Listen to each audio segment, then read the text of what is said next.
Welcome back to the Stephan Show. My name is Graham and welcome to my show, and today we got a banger of an episode for you because CNBC Make It just recently surpassed, wait for it, 500,000 subscribers. There we go, CNBC Make It. Let 2021 be your year where you officially hit 1 million subscribers. And to celebrate this today, we got this video. It's called Living on $60K a year in Boston. Wait for it, Millennial money. And I have no idea why this episode just did not get that many views. It's been out now for like 3 hours, almost 4 hours. It only has 4,730 views.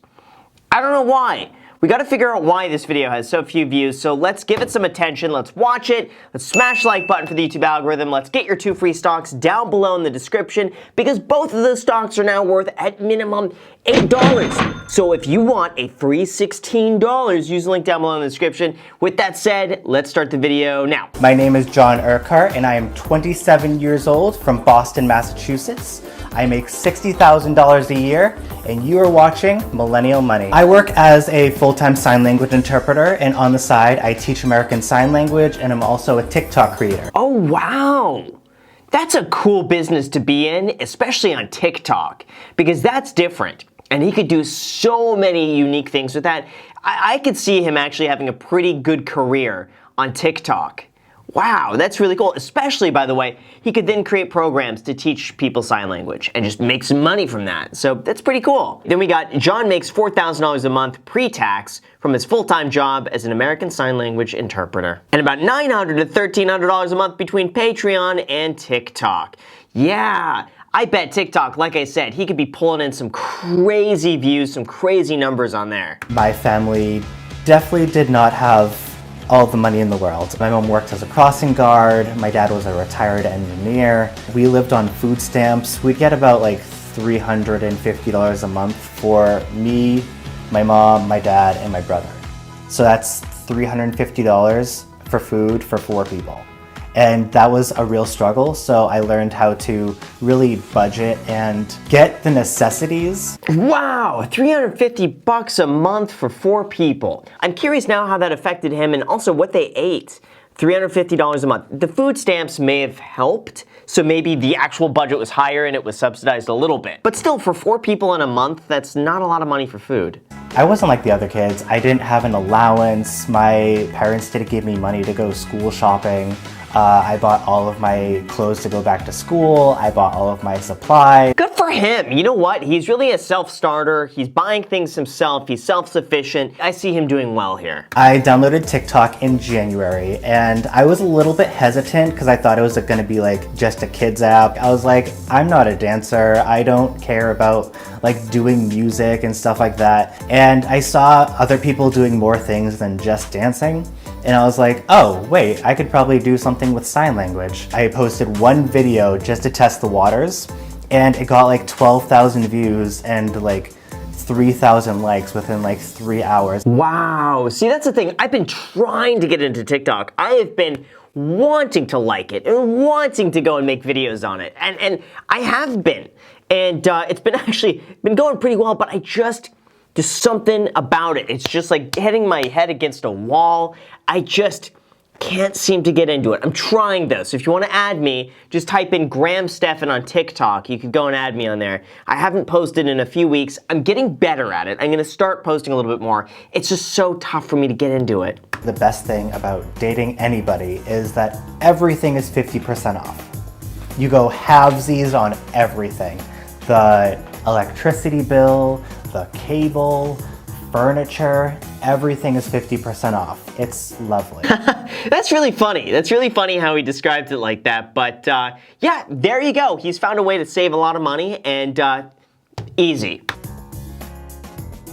Got it. Okay, so he's spending $130 a month on food. I don't know if that's like total for the month or if that's his portion because they split everything 50-50. I have a feeling the total food budget's more like $260 a month on groceries, and that's his half. I'm guessing. The maximum that I spend on anything at the grocery store would be like $3. If it's above $3, I don't buy it. Wow, there we go. You know he watches the channel too. I think it's impossible at this point that anyone on Millennial Money has not seen the videos now. So I'm glad at the very least people are cutting out coffee and making it at home. That's a good change. I organize my expenses about every 2 weeks. So when I get my full-time paycheck, I take like the large majority of that and I transfer that into my savings. I get this like euphoric sensation when I'm able to transfer like a giant chunk into my savings. All right, so let's look at this. We got saving. $1,884 with an asterisk savings account, 401k. So it doesn't seem like he's doing much else other than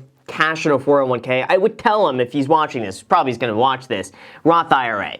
Roth IRA it. Unless you get the employer match with the 401k, just Roth IRA that instead. And then you're gonna have plenty of money left over afterwards if you wanna do the 401k or like a taxable account. Then we got housing, $965 split with fiance. That's pretty good. Then we got business expense, $810 a month. Employee wages and marketing. Oh, okay. All right, so he's got a business here. Okay, that's fair. Insurance, $236 a month with a squiggly S. Health, dental, vision, car. It's actually really inexpensive for all of those things. Pretty good. He's getting a good deal on that. Then we got transportation, $155 a month. Food, $130. Now that doesn't say split with fiance, so I don't know if that's just like his cost of food for the month or total. I don't think there's no way that's total for two people. That's gotta be just for him, which is still really, really, really cheap. I have a feeling it's, like he said, a lot of pastas. Utilities, $84. Splits with fiance, okay. Subscriptions, $56 a month. Netflix, Hulu, Spotify Family, Disney Plus, Wow, Presents, Rolling Stone. So that's a lot. There's no way he uses that many subscriptions. He can easily cut out one or two of those. Disney Plus, yeah, he doesn't need that much. He only needs his YouTube. And then we got MISC, $44 with a triangle. Laundry, union dues. Okay. Overall, it's not bad. It's really not bad. My only critique here so far is Roth IRA. $17,000 in a savings account. Why are you saving so much? What are you saving for? Unless it's like a down payment for a house. If you're just saving and not investing that, you're making a mistake. You should keep 6 months of your expenses on the sidelines, 6 months, just keep investing the rest of it. No reason to have $17,000 in a savings account unless you're saving up for something. And I graduated with $25,000 in debt. And I'm so fortunate that that's all I graduated with. Yikes, $19,000 left in $19,000 left in student loans. Gosh. It's just, I mean, he sees the glass half full, so good on him for that, but still, it's a lot of money.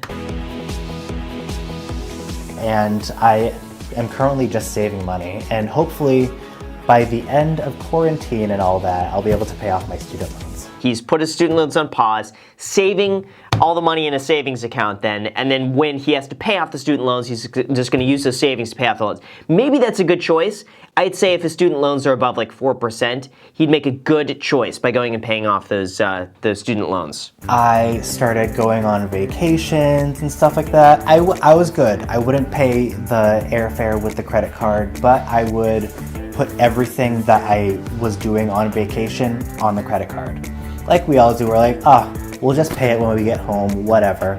Well, I never paid it, and I got my credit card up to $5,000 in debt, and I was like, ooh, how am I gonna pay this? How do people think that way? I've never understood that, because the money comes from somewhere.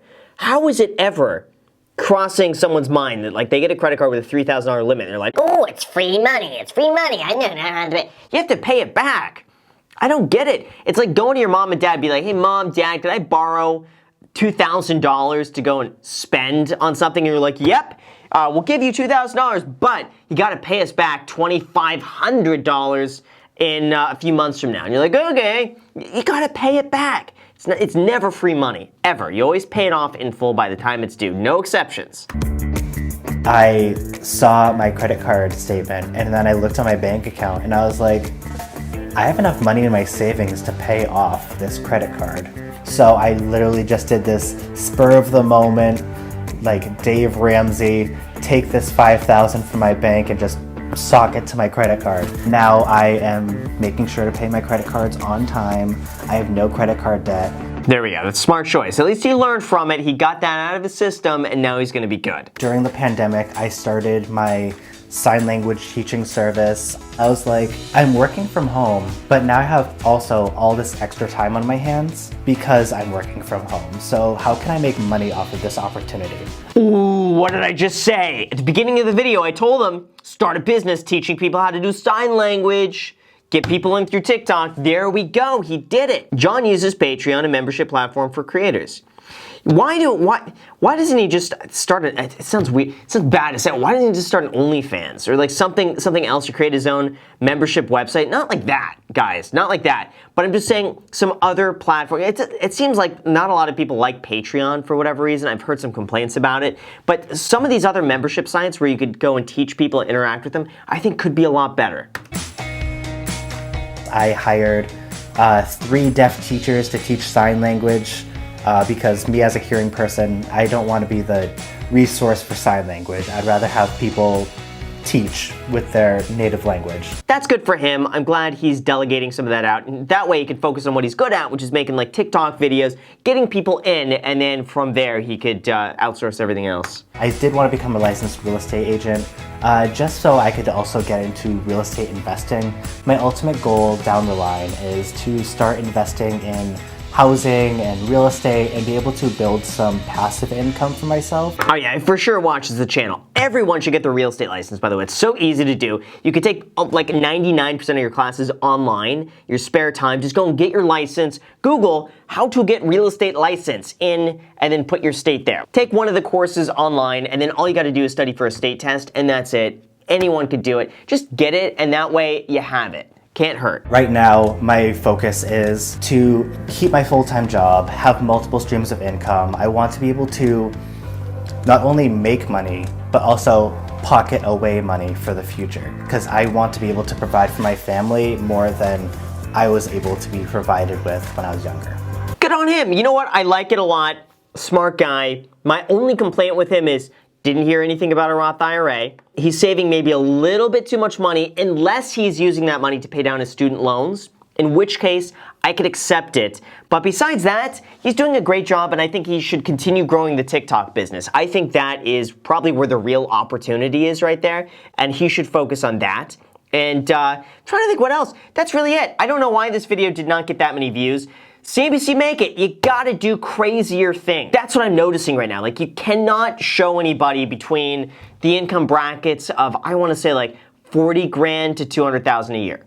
You can't do that. You gotta either show people making under 40 or over 250. Because those are gonna be the episodes that get a lot of views, get a lot of traction, get people interested in this to begin with, and then later, you could start doing more of these. But I think what would be cool, focus on people earning under like 20,000 a year. I think would be great, or over $1 million a year. Let's get those perspectives, go to extremes. It's just gonna be really interesting to watch, and that's gonna give us a lot of great content to smash that like button for the YouTube algorithm. So with that said, you guys, thank you so much for watching. I really appreciate it. Make sure to destroy the subscribe button and the notification bell. Also feel free to add me on Instagram. I post here pretty much daily, so if you wanna be a part of it there, feel free to add me there, as on the podcast, The Iced Coffee Hour. New episodes being posted every single Sunday morning. So make sure to add yourself to that. And lastly, if you want those 2 free stocks, use the link down below in the description, and Webull is going to be giving you 2 free stocks when you deposit $100 on the platform, with both of those stocks now worth at minimum $8 and all the way up to $1,600. So if you want those 2 free stocks, claim them down below in the description. Let me know which 2 you get. Thank you so much for watching, and until next time.